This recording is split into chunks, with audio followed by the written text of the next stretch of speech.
please help me welcome, hopefully our next senator from Texas, James Talarico.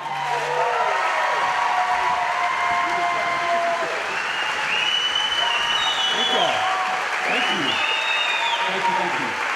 Thank you, Carly. I'm glad we didn't go into too much detail about the parties. Thank you, Carly. Thank y'all for having me. I am honored to be here. Honestly, didn't expect this many people to be at this event, so I am fired up. You know, before I was a politician, I was a public school teacher. I taught 6th grade language arts at Rhodes Middle School on the west side of San Antonio. I often say teaching middle school is the best preparation for politics. If you've watched the House floor, it looks a little like a middle school classroom sometimes. The west side is a beautiful, historic Mexican-American neighborhood. It's also one of the poorest zip codes in the entire state of Texas. So every day, my students struggled heroically to overcome poverty, overcome racism, overcome systems that were designed to hold them back. My students weren't just kids, they were survivors, dreamers, fighters. I saw it in their eyes, this unshakable resolve, this unconquered spirit. Their hearts burned with a fire older than the world. There was a word that the veteran teachers would use to describe the kids on the west side, a Spanish word, ganas. Growing up, I saw that same fighting spirit in my mother, a preacher's daughter from Laredo who left home at 19. She moved up here to the Austin area, and she met my birth father, a 21-year-old high school dropout whose drinking problem sometimes led to violence. And one night he became abusive again. But that night, my mother's love rose to meet it. She packed all our stuff into her little Ford Escort. She drove me to the hotel where she worked. She begged the manager to let us stay in one of the rooms until we could find this little apartment in East Austin. And there wasn't room for a nursery, so I slept in a crib in her closet. And she was so proud of that closet. She decorated it with toys and pictures. No one was going to tell her it wasn't a nursery. Like my students, my mom was a fighter. And back then, she looked over at the state capitol and she saw Texas Democrats like Ann Richards and Bob Bullock fighting for her. And so, when I was 5 years old, she told me we were Democrats. Because, she said, Democrats fight for the people. Now, let's be very honest. We haven't seen that kind of fight from the National Democratic Party in quite a while. The Democratic Party has forgotten how to fight. But this critical moment in our country's history demands fighters, not folders.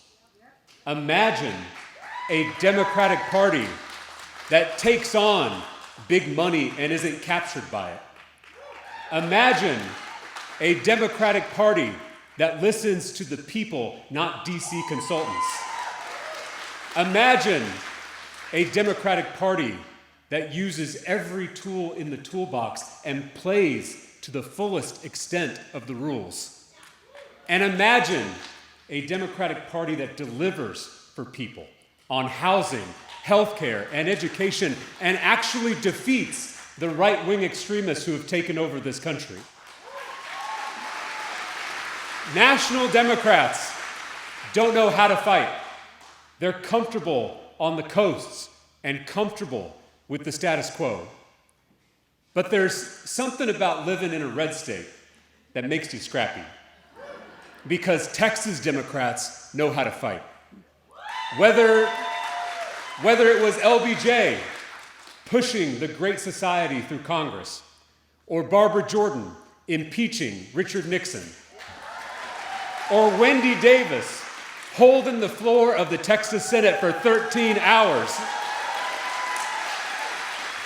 or Beto O'Rourke interrupting Greg Abbott's press conference in Uvalde, or Texas House Democrats breaking quorum to shine a national spotlight on Trump's redistricting power grab. Texas Democrats know how to fight. We know how to fight for the people. We desperately need a Democratic Party that is a little less Washington and a little more Texas. 3 weeks ago, my Democratic colleagues and I in the State House were forced to leave our beloved state because the most powerful man in the nation told our Republican colleagues to redraw our political maps in the middle of the decade because he wants 5 more seats in Congress, because he's worried that he's going to lose his majority in the 2026 elections, because he's wrecking the economy, protecting pedophiles, and kicking millions of people off their health care to fund tax breaks for himself and his billionaire friends. When we were told to bend the knee, Texas Democrats stood up. We stood up to the governor of Texas. We stood up to the DC party bosses. We stood up to those billionaire mega donors. And we stood up to the President of the United States. Because we didn't swear an oath to Donald Trump, we swore an oath to the Constitution. When we broke quorum, we didn't know if it would work. But when the stakes were high and the odds were long, we did the only thing we could. We took a leap of faith. And when we did, we were flooded with prayers and messages from people across the political spectrum. We were inundated with grassroots donations from people across the state, across the country, to make our act of defiance possible. There was even a group of school kids who sent us all extra toothbrushes. We took a leap of faith, and the people caught us. Together, we shined a national spotlight on this power grab. Together, we sparked momentum for states like California and Maryland and New York to redistrict and cancel out the 5 stolen seats here in Texas. And last weekend, thousands of Americans from all walks of life gathered together at protests in more than 100 cities and towns across this country. This is a bipartisan movement with one simple message: voters should choose their politicians, not the other way around.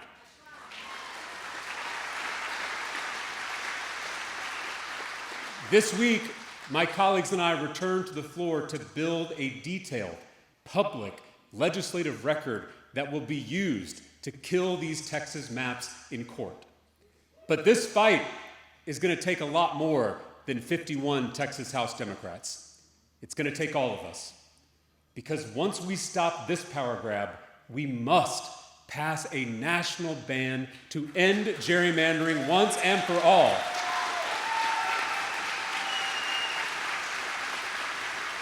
I want to leave you with one last thought.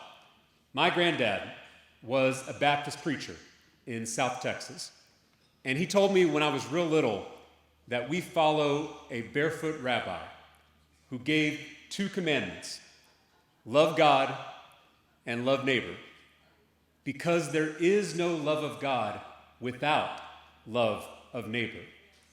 Every single person bears the image of the sacred. Every single person is holy. Every single person counts. This American experiment started with that same self-evident truth that all people are created equal. This democracy of ours is a lot more than a constitution. It's a covenant. It's a relationship between neighbors.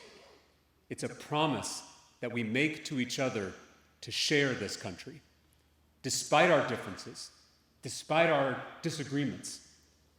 But as we speak, the most powerful people in this nation are breaking that promise. With every gerrymandered district, with every suppressed vote, with every transfer of wealth, they are breaking that sacred promise.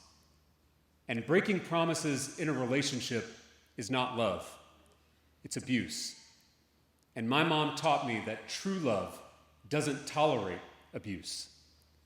2,000 years ago, when the powerful few abused the many, that barefoot rabbi walked into the seat of power and flipped over the tables of injustice.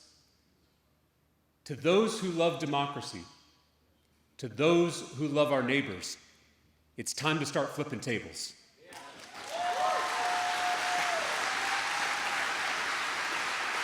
That is what my granddad taught me. That's what my mom taught me on the east side of Austin. It's what my students taught me on the west side of San Antonio. It's what LBJ and Barbara Jordan taught me. It's what Beto and Wendy taught me. And together, Texas Democrats, that is exactly how we will take back this state and this country in 2026 con ganas. Thank you for having me. Thank you for being in this fight. God bless you. Thank you.